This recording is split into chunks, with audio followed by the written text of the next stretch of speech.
Atualmente, no estado de Minnesota, nos Estados Unidos, continuam ocorrendo protestos intensos. As manifestações começaram devido à polêmica repressão severa do Serviço de Imigração e Controle de Alfândega dos Estados Unidos da América. E após isso, a situação evoluiu para um confronto intenso entre o governo federal e o governo estadual. O presidente Teoreompeu chegou até a mencionar a possibilidade de invocar a lei de insurreição. Vamos analisar esse assunto agora. Segundo o Wall Street Journal, de 18 de janeiro, o Exército dos Estados Unidos da América preparou 1.500 soldados da 11ª Divisão Aerotransportada no Alasca para possível envio a Minnesota. O envio ainda não foi confirmado, mas a tropa pode ser deslocada se o presidente ordenar. Em 15 de janeiro, Trump alertou que, se os políticos de Minnesota não parassem agitadores que atacam agentes do Serviço de Imigração e Controle de Alfândega, cumprindo a lei, ele invocaria a lei de insurreição. A lei de insurreição permite ao presidente mobilizar as Forças Armadas e a Guarda Nacional em emergências, como motins, rebeliões ou obstrução da lei. Foi invocada nos distúrbios de Los Angeles em 1992 e usada sem consentimento do governador há 60 anos. O presidente Teoreompeu afirmou em 16 que pode usar a lei de insurreição, mas, por hora, não vê necessidade e prefere adiar. Agentes do FBI também podem ser enviados ao local. De acordo com uma reportagem da Bloomberg, o FBI enviou um aviso de emergência para todas as suas filiais no país, recrutando pessoal para ser enviado a Minneapolis. Há interpretações de que isso não se trata apenas de um apoio do governo, mas sim de uma ação voltada para uma resposta direta no local. Agentes do FBI normalmente investigam terrorismo, crime organizado e crimes federais graves. Pode ser uma cena bastante incomum quando eles assumem o papel de patrulhar as ruas durante protestos ou apoiar operações de fiscalização de imigração. Especialmente se a percepção de que uma agência federal de investigação está assumindo a linha de frente na manutenção da ordem e na resposta a protestos se espalhar, é muito provável que a tensão na sociedade local aumente ainda mais. Esse movimento indica que o governo federal trata a situação com seriedade, não apenas como um incidente local. O clima em Minnesota está tenso devido à pressão do governo federal sobre o estado. Isso mostra a gravidade da situação. Jacob Frey, prefeito de Minneapolis, disse na Cable News Network e outros canais que nunca pensou que o governo federal invadiria a cidade, mostrando forte oposição. Como mencionei, ele disse que a prontidão das tropas aerotransportadas era uma isca para provocar manifestantes e incitar violência. Tim Walz, o governador de Minnesota, respondeu ao envio das tropas federais, mobilizando a Guarda Nacional e posicionando tropas em pontos estratégicos. Isso está sendo interpretado como uma tentativa do governo estadual de mostrar que tem capacidade e recursos suficientes para controlar a situação. O governo estadual afirmou no X que a Guarda Nacional não está nas ruas,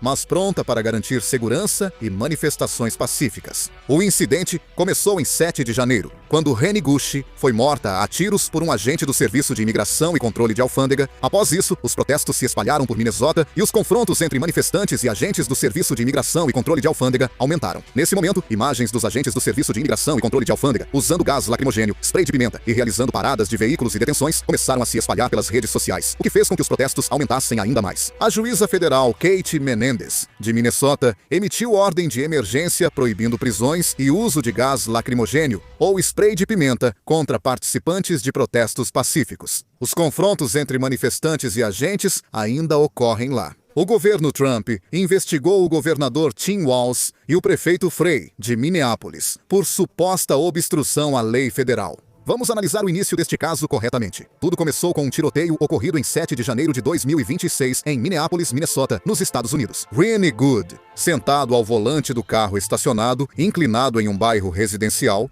e sua esposa Becca Good, em pé ao redor do veículo, discutiam com o agente Jonathan Ross, que filmava a cena. Não está claro como exatamente essa situação começou, mas, em imagens de câmeras de segurança obtidas pela Cable News Network, é possível ver Rene Good deixando sua acompanhante, Becca Good, no acostamento alguns minutos antes do incidente. Depois, dando a volta com o carro e parando no meio da rua. Em outro vídeo divulgado pelo Departamento de Segurança Interna, o carro de Good aparece bloqueando a rua enquanto buzina, e em seguida é possível ver o confronto contínuo com os agentes do Serviço de Imigração e Controle de Alfândega. O governo Trump e o Serviço de Imigração e Controle de Alfândega dizem que Rene Good perseguiu e bloqueou o veículo do Serviço de Imigração e Controle de Alfândega, mas a família afirma que era uma vigilância para monitorar o Serviço de Imigração e Controle de Alfândega e informar a comunidade local. Então, esse incidente não foi uma abordagem vantagem do Serviço de Imigração e Controle de Alfândega ao grupo de Goode, mas um confronto quando o grupo bloqueou o caminho dos agentes? Nesse momento, um agente do Serviço de Imigração e Controle de Alfândega se aproximou do veículo e exigiu que Ren Goode saísse do carro. Um dos agentes chegou a segurar a maçaneta da porta e tentou abrir a porta, colocando o braço pela janela. Becca Goode gritou para Rennie Goode sair dirigindo.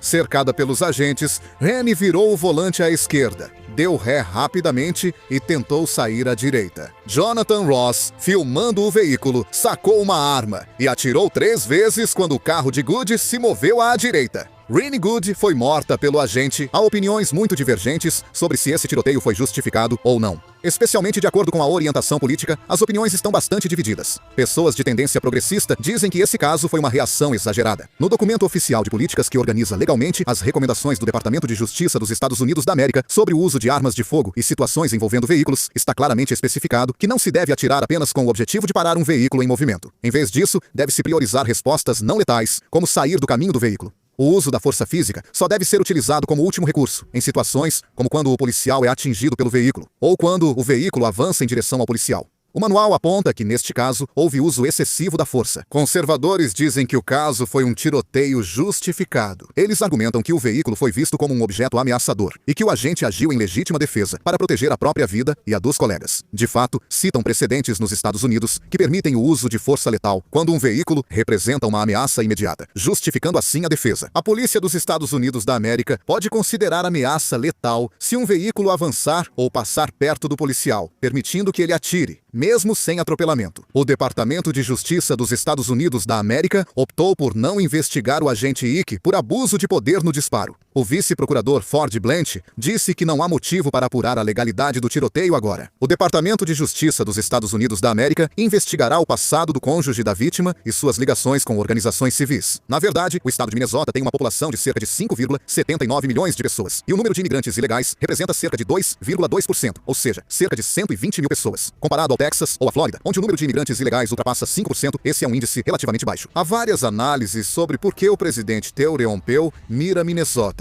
O principal motivo é que o estado é reduto democrata e tem forte inclinação progressista. Se Theoreompeu dominar Minnesota com políticas rígidas de imigração, análises indicam que pode liderar outros estados futuramente. A Cable News Network analisou que Minneapolis virou campo de testes onde Theoreompeu tenta combater valores progressistas de cidades que rejeitam sua liderança. A Associated Press avaliou que os conflitos em Minnesota atraem muito o grupo Make America Great Again, que apoia Theoreompeu nas redes sociais. Olhando para os desdobramentos futuros, não parece muito provável que este incidente se transforme em grandes protestos nacionais que abalem todos os Estados Unidos. Mas também não é fácil acreditar que a situação vá se acalmar rapidamente. Isso porque o conflito centrado em Minnesota, em vez de permanecer um evento local, está servindo como um catalisador para trazer à tona os conflitos profundos já existentes dentro da sociedade americana. A repressão à imigração, o uso da polícia e o debate sobre a intervenção federal geram fortes reações entre progressistas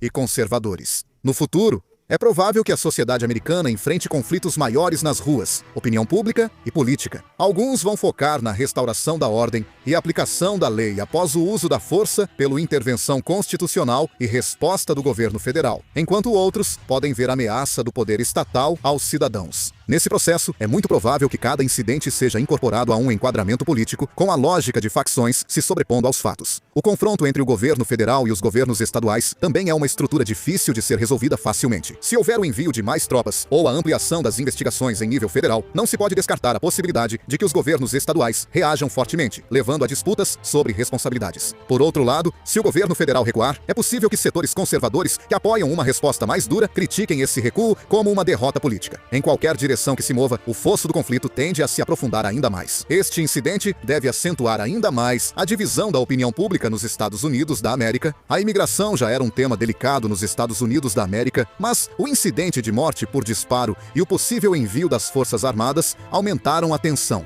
Com as eleições de meio de mandato se aproximando, esse incidente deve virar questão de identidade e aumentar o confronto entre os lados, dificultando o compromisso. Este incidente em Minnesota mostra o quanto a sociedade americana já está dividida. As manifestações nas ruas podem ficar restritas a certas regiões, mas é provável que seus efeitos se espalhem por toda a opinião pública e pelo sistema político, aumentando ainda mais a tensão e a desconfiança dentro dos Estados Unidos. No fim das contas, esse conflito provavelmente não será resolvido em pouco tempo, mas sim servirá como um momento para expor a divisão estrutural existente na sociedade americana.